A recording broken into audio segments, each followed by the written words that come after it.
Quand on est en situation de handicap, la formation par alternance peut être la solution à l'apprentissage ou à la reconversion. Alors, l'alternance, c'est une solution qu'on développe depuis pas mal d'années, qui est particulièrement adaptée au profil des personnes en situation de handicap. En fait, pour caricaturer, on a deux profils. On a les personnes qui sont à l'école ou qui sortent de l'école et pour lesquelles le handicap, ça peut parfois être un peu gênant par rapport aux acquis scolaires. C'est en fonction de la typologie de handicap. Et dans ce cas-là, on met en place des dispositifs qui viennent aider les jeunes à compenser cette difficulté scolaire pour qu'ils puissent avoir le diplôme malgré leur handicap.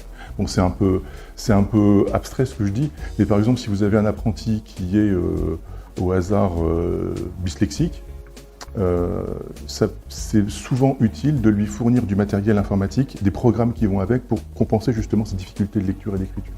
Pour sa reconversion, Daria a choisi la formation par alternance. Donc le projet, c'était un projet reconversion pour ma part. J'étais dans les menuiseries auparavant et pour les soucis santé, j'ai dû faire un choix de reconversion. Donc j'ai eu cette proposition de poste d'alternance en bureau d'études et je voulais faire l'alternance puisque j'avais déjà eu un parcours antécédent et je voulais cette continuité en alternance pour le savoir-faire et la partie théorique de l'apprentissage. Je suis en entreprise la plus majeure partie du temps et après je suis quelques jours par mois au lycée Le Caron. Donc comme sur l'alternance, avec Daria et l'entreprise Amibois, nous avons mis en place les dispositifs donc de droit commun, mais également les dispositifs de la GFIP, les aides à l'alternance et également le partenariat avec Sourds Média dans le cadre de son handicap. On va simplement s'adapter à la situation de Daria, en l'occurrence cette situation de handicap liée à un problème de surdité. Donc on va utiliser, surtout à ce jour, des masques inclusifs, mais sinon les collègues ont l'habitude d'intervenir directement auprès de lycéens, d'apprentis et de jeunes alternants ou autres en situation de handicap. On a eu affaire à la GFIP pour aménager le poste et d'ailleurs c'est toujours en cours d'aménagement et je pense qu'on arrivera à un poste qui convienne tout à fait à Daria. Aucun handicap n'empêche de faire de l'alternance.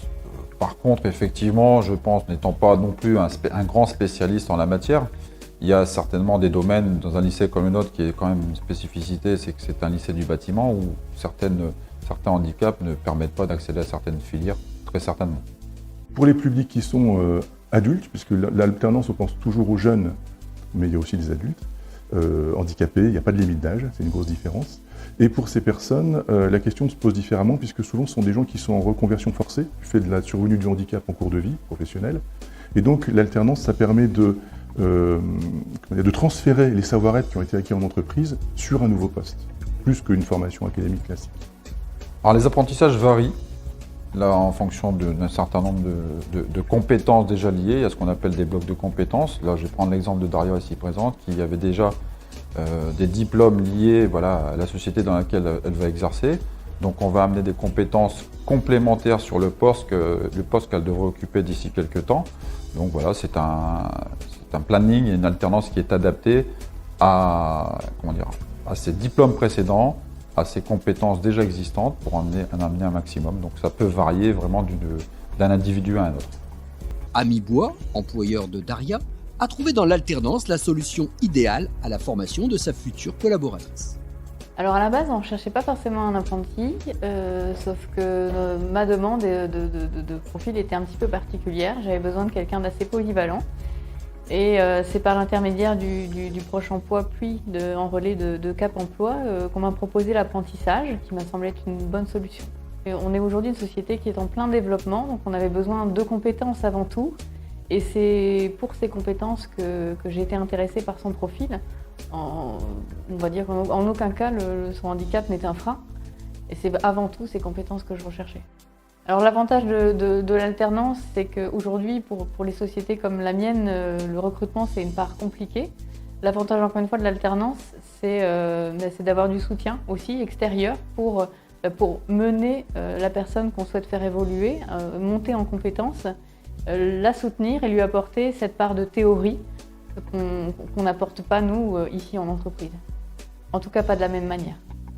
Alors après le parcours de Daria, sécurisation du projet professionnel en lien avec le Cap Emploi, nous avons travaillé sa reconversion professionnelle, sa recherche d'emploi et voilà, nous l'avons positionné sur une offre d'emploi sur de l'alternance. En complémentarité avec des partenaires comme les CFA spécialisés de la région, on développe un dispositif qui s'appelle donc l'action d'accompagnement vers l'alternance des personnes en situation de handicap, où le principe, ça va être d'amener la personne vers le contrat en l'aidant sur son projet professionnel, en l'aidant sur la recherche d'emploi. Et puis, on va aider aussi l'employeur, puisque souvent, ce qu'on se rend compte, c'est que le handicap, c'est pas une difficulté importante. Ce sont souvent des aspects qui sont concrets, techniques, pas compliqués, mais quand on les prend pas en compte, il y a un vrai souci, il y a un vrai risque de rupture. Voilà. Et donc ce dispositif-là, il va intervenir auprès de la personne et auprès de l'employeur pour justement diminuer ce risque. Et on arrive avec des dispositifs de ce type-là à des taux de rupture qui sont égaux ou inférieurs à l'ensemble du public. C'est important que tout soit fait donc en amont, en transparence, avec tous les acteurs, le montage des dossiers pour avoir une bonne intégration en CFA, en entreprise et que Daria se sente bien sur son poste. Le Cap Emploi est la clé d'entrée pour tout ce maillage et tout cet accompagnement. On met en place des solutions, on les finance et on choisit les prestataires. On ne ressent aucune différence. L'intégration se fait naturellement. C'est compliqué pour une société comme la mienne de recruter et on est en plein développement, donc je l'ai recruté pour la garder. Rester dans l'entreprise. Voilà.